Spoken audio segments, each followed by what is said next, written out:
Ja nüüd hüppame lihtsalt kägarasse siia ja tagasi. Kägarasse, tagasi.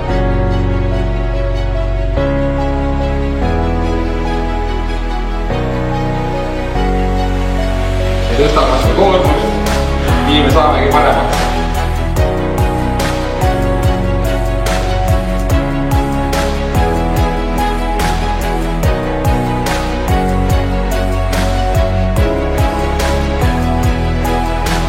Siin on kõik tehnika olemas, selles mõttes kõike saab teha, ruumi on, et väga okei on selles mõttes, et ja mis väga positiivne on see, et väga palju poisse oli nagu trennis osa võtmas, et see oli nagu väga positiivne üllatus. Mingid väiksed asjad on, muutsime ära, aga üldpildis on sama, et terve keha ja ikka niimoodi. No ütleme nii, et teeme nii, nagu Tanel ütleb. Ta on nagu ikka spetsialist selle lava peal.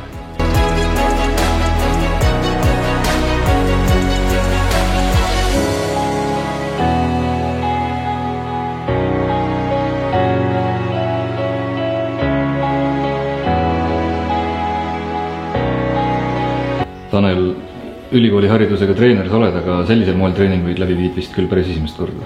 Jah, et videosilla vahendus ma varem pole viinud, aga ma arvan, et väga huvitav kogemus ja praegusel ajal polegi mingit muud võimalust kahjuks. Muidugi tahaks olla väljaku peal ja näost näkku seal õpetada ja selliseid nippe jagada, aga kahjuks peame sellega leppima. Nii palju, kui ma sinna kaamera peale vaatan, kas kutid kaasa teevad, siis kõigile väga suur kiitus, kõik pingutavad, seda on isegi läbi video on näha ja muidugi siin on väga mugav meil seda nii-öelda läbi viia, sest see stuudio siin tõesti on väga avav, siin on hea valgus, siin on kõik tehnika olemas, et lihtsalt tule kohale, teeme trenni ära ja kõik võidavad sellest.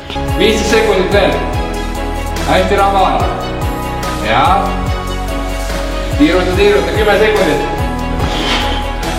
Tahad saada paremaks, siis teed ka, siis tulevad tugemused, on olemas. Nii et fitness-treener Tanel Lang julgeb lubada, et Viljandi tuleviku jalgpallikooli poisid on pärast koroonapausi väga heas füüsilises vormis. Absoluutselt, kui kõik ilusti kõik asjad kaasa teevad, siis see on kindel ja siis kui me uuesti kokku saame, siis me saame veel paremaks ja tugevamaks.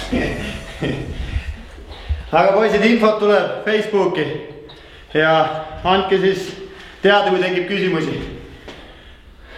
Kõik. Järgmine nädal kohtume. Ciao.